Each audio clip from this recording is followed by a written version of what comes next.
अब second part चालू करते हैं। कौन सा? बाइनरी सर्च और आंसर है।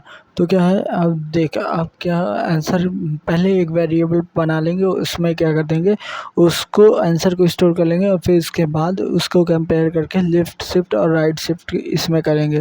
तो पहला क्वेश्चन क्या आता है, finding the square of a number using binary search. तो जैसे 36 दिया है, उसका स्क्वायर निकालेंगे, क्या होगा? 6 होगा। और जैसे 28 है, उसका स्क्वायर निकालेंगे तो कितना होगा? 5 होगा। तो इसके कैसे करेंगे, पहले ब्रूट फोर्स अप्रोच क्या कि देख हम क्या क्या बनाना है, स्क्वायर बताना है, मतलब एक ऐसा नंबर कि जिनका प्रोडक्ट करें तो वो लेस देन और इक्वल टू आना चाहिए। अगर ग्रेटर देन हो रहा है तो उसके बाद क्या करो, तो डायरेक्ट रिटर्न कर दो। मतलब क्या हो जाएगा, public static int floor square int n दे दे पैरामीटर और फिर स्क्वायर ब्रैकेट लगा दे। तो फिर क्या हो जाएगा, इंट आंसर इक्वल टू क्या हो जाएगा, 0। फिर linear search on the answer, linear search कर रहे हैं तो सब स्टार्टिंग क्या हो गया, int long i equal to 1, i is less than और इक्वल टू एन और आई प्लस प्लस कर दे। लॉन्ग वैल्यू इक्वल टू क्या हो जाएगा, आई इंटू आई, ये वैल्यू की आ गई। If value is less than और इक्वल टू क्या है, लॉन्ग ऑफ एन के इक्वल है। देखिए यहाँ पे जो एन था अपना वो इंटीजर था। इवन मैं वी को भी क्या कर सकता था, इंटीजर उसमें कर सकता था। हम क्या कर सकते थे, वैल्यू को भी इंटीजर में कर सकते थे, लेकिन वैल्यू को नहीं किया। हमने क्या किया, जो इंटीजर में है उसको क्या किए, लॉन्ग में कन्वर्ट किए। तो इसीलिए क्या, if v is less than और इक्वल टू क्या है, लॉन्ग ऑफ n के इक्वल है, तो आंसर में क्या कर दो, स्टोर कर दो इंटीजर i को स्टोर कर दो और फिर क्या कर दो, एल्स अगर जब ग्रेटर देन आने लगे कंडीशन तब ब्रेक कर दो और आंसर को क्या कर दो, फिर एल्स में ब्रेक लिखो और फिर उसके बाद क्या कर दो, आंसर में रिटर्न कर दो। इसकी टाइम कॉम्प्लेक्सिटी कितनी लगी, टाइम कॉम्प्लेक्सिटी इसकी लगी कितनी, बिग O ऑफ n, क्योंकि जो हम स्टार्टिंग कहाँ से कर रहे थे, हाँ 1 से इनिशियलाइज स्टार्टिंग कर रहे थे। अब ऑप्टिमल अप्रोच है, ऑप्टिमल अप्रोच क्या, इनबिल्ट फर्स्ट ऑप्टिमल अप्रोच की इनबिल्ट फंक्शन का यूज़ करते हैं। पब्लिक स्टैटिक इन फ्लोट स्क्वायर इंट n है तो क्या करते हैं, डायरेक्ट रिटर्न करते हैं मैथ डॉट SQRT और n डाल के इसको क्या करते हैं, डायरेक्ट रिटर्न करते हैं। लेकिन डायरेक्ट ना करके इसको बाइनरी सर्च से करते हैं और सेम चीज़ ही बाइनरी सर्च से उधर भी होती है। तो क्या हो जाएगा, optimal approach using the binary search. तो public static int floor square N होगा, इंट लो इक्वल टू 1 से इनिशलाइज करेंगे और हाई वैल्यू इसकी क्या हो सकती है, एन हो सकती है। While binary search on the answer, while low is less than और इक्वल टू क्या होगा, हाई होगा। लॉन्ग मिड इक्वल टू क्या होगा, लॉन्ग निकालेंगे, मिड निकालेंगे, लो प्लस हाई डिवाइड बाई 2। ये अब वैल्यू में स्टोर करेंगे क्या, मिड इंटू इन मिड को, लॉन्ग वैल्यू इक्वल टू क्या कर देंगे, मिड इंटू मिड का के इक्वल करेंगे। इफ़ क्या होगा, वैल्यू इज़ लेस देन और इक्वल टू एन को भी क्या कर देंगे, वैल्यू में ही लॉन्ग में कन्वर्ट कर देंगे। तो v इज़ लेस देन और इक्वल टू क्या है, लॉन्ग एन। तो क्या करते हैं, एलिमिनेट कर देंगे लेफ्ट पार्ट को, हम क्या करते हैं, जाएंगे राइट साइड में मूव करते जाएंगे। तो क्या हो जाएगा, लॉन्ग इक्वल टू क्या हो जाएगा, इंट मिड प्लस 1 हो जाएगा, मिड प्लस 1 हो जाएगा। एल्स क्या होगा, else eliminate the right half, नहीं तो हम क्या कर देंगे, राइट हाफ को कर देंगे, एलिमिनेट कर देंगे। तो int of the mid by, फिर इसका हाई इक्वल टू क्या हो जाएगा, equal to integer mid minus 1 हो जाएगा। ठीक, अब देख इसका और फिर लास्ट में रिटर्न कर देंगे हाई को। अब मैंने हाई को ही क्यों रिटर्न किया और क्यों मैंने लो को क्यों नहीं रिटर्न किया, क्योंकि यहाँ पे कॉन्सेप्ट आता है point of point change of polarity.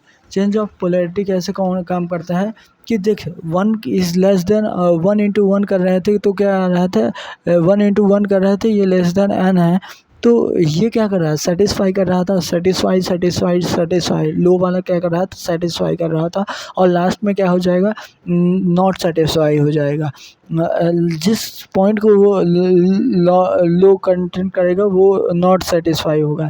लेकिन हाई वाला क्या करेगा, वो पहले नॉट सेटिस्फाई कर रहा था, नॉट सेटिस्फाई कर रहा था, नॉट सेटिस्फाई, फिर उस इंडेक्स को पॉइंट करने वाला लगेगा हाई वाला, जो इस इक्वेशन को सेटिस्फाई कर रहा था।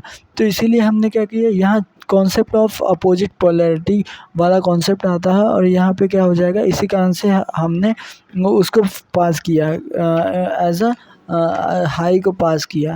तो यहाँ से हमें मिल जाएगा, यहाँ से क्या मिल जाएगा, स्क्वायर मिल जाएगा। ये हो गया इम्प्लीमेंटेशन ऑफ द स्क्वायर। तो क्या हो गया, मेन हम निकाले क्या, उसकी रेंज समझ लिए 1 से लेके n तक होगी, और उसके बीच में वैल्यू निकाले, वैल्यू को कंपेयर किया, लेस है तो लेफ़्ट वाले को शिफ्ट किया, और ग्रेटर और नहीं तो राइट वाले को शिफ्ट किया। अब सेकंड क्वेश्चन देखते हैं, nth root of the number. nth root of the number giving that n देगा और m देगा, और ये बताओ कोई थर्ड रूट है, थर्ड रूट n और m। n को ऐसे समझ ले, जो m देगा उसको ऊपर क्या कर दे, 1/n की पावर कर दे, मतलब 27 में क्या कर दे, 27 में की पावर 1/3 कर दे, तो क्या होगा, आंसर 3 आएगा।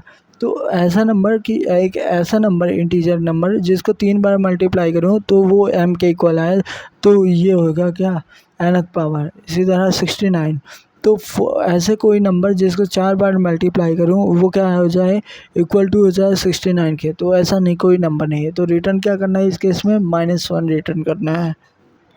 अब इसका क्या करेंगे, ब्रूट फोर्स अप्रोच। देख तो पहले देख मैंने क्या बोला, मल्टीप्लिकेशन करना पड़ेगा n टाइम्स। जैसे इसका हो जाएगा क्या, जैसे क्या दिया है, 27 दिया है, तो 1 इंटू और 3 दिया है, n इक्वल टू 3 दिया है, तो 1 इंटू 1 इंटू 1 इक्वल टू क्या होगा, 1 होगा।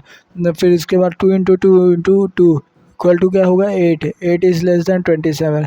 फिर 3 इंटू 3 इंटू 3 27 हो जाएगा, जो कि लेस दैन और इक्वल टू है।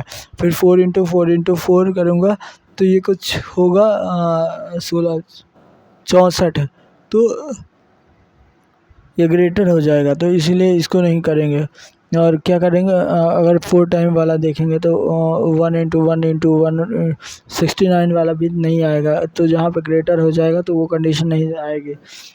तो इसका क्या होता है अप्रोच, देखें तो पहले यूजिंग द लीनियर सर्च, पहले एक्सपोनेंशियल को देख ले कि एक्सपोनेंशियल को कैसे फाइंड करते हैं। Exponential in the terms of the exponential को पावर को कैसे कैलकुलेट करते हैं, तो पावर को कैसे calculate, public static int of function लिखे, लॉन्ग आंसर इक्वल टू क्या कर दिया, 1 कर दिया, और लॉन्ग बेस इक्वल टू क्या कर दिया, 0 कर दिया।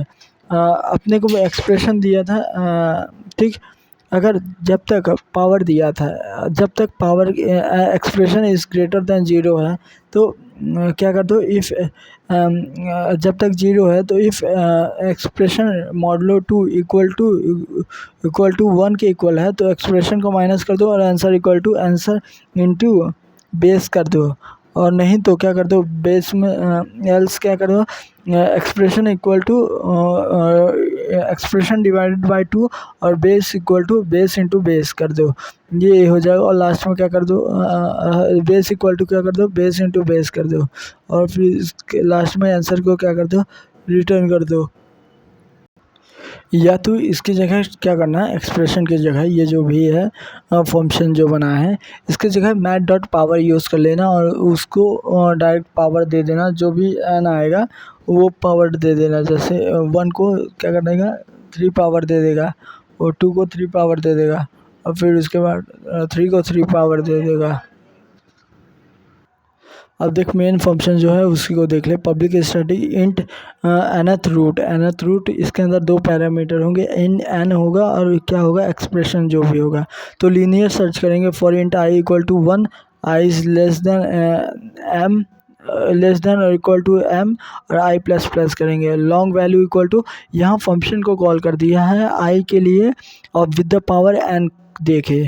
तो एक्सप्रेशन वाले फंक्शन को करना हो तो कर ले, नहीं तो यहाँ पे डायरेक्ट अपने मर्जी से मैथ डॉट पावर लगा और फिर i के लिए i कॉमा n दे दे। तो ये जो एक्सप्रेशन फंक्शन अपने से पहले डिफाइन किया था वो नहीं डिफाइन करना पड़ेगा, यहाँ मैथ डॉट पावर लगा और इसको लॉन्ग में स्टोर कर ले सीधे। इफ़ वैल्यू इक्वल टू क्या है, m है, तो क्या कर दो, रिटर्न कर दो m को, एल्स क्या कर दो, अगर ये ग्रेटर देन है वैल्यू, अगर ये वैल्यू ग्रेटर देन है लॉन्ग से, तो तब क्या कर दो, ब्रेक कर दो इसको और रिटर्न कर दो -1 को सीधे लास्ट में। अगर ये वैल्यू ग्रेटर होगी तब करो ऐसा, ठीक ठीक, एल्स इफ कंडीशन डाल दिया। तो ये हो गया दूसरा अप्रोच। इसका ऑप्टिमल अप्रोच देख, ऑप्टिमल अप्रोच के लिए जो फंक्शन बनाया है, तो फंक्शन को इसने मैथ डॉट मैक्स ही रखा है, और उसके पॉसिबल वे रखा है। तो मतलब किया क्या है, देखो अपन रेंज तो जान रहे हैं 1 से लेके क्या होगी, एन होगी, एन मतलब एम होगी जो भी दी है, और हर बार क्या कर रहे हैं उसके एक्सप्रेशन को निकाल रहे हैं। अगर इन दोनों के बीच का वैल्यू फाइंड करते हैं, इन दोनों के मिड के लिए फाइंड करते हैं, अगर लेस आता है तो लेस आता है तो फिर क्या कर देंगे, लो को इंक्रीमेंट कर देंगे, अदरवाइज क्या कर दूंगा, हाई को इंक्रीमेंट कर दूंगा, हाई को डिक्रीमेंट कर दूंगा। तो यही चीज़ हो गई। तो अगर देखा जाए तो इसमें तीन पहला जो हेल्पिंग फंक्शन बनाया है तो पब्लिक स्टैटिक इंट फंक्शन सी, और इसके अंदर इंट एन दिया है, इंट एन दिया है और इंट एम दिया है। तो मिडिल दिया है एन और एम भी दिया है। तो फॉर लूप के अंदर ये लिखा है long answer equal to 1 for int i equal to 0, i is less than i equal to n और आई प्लस प्लस, मतलब जितनी पावर है वहाँ तक होना चाहिए।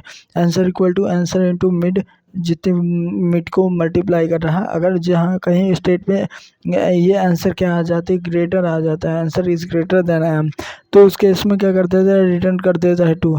अगर आंसर इक्वल टू एम आता है तो रिटर्न करता है 1, और नहीं तो रिटर्न कर देता है 0।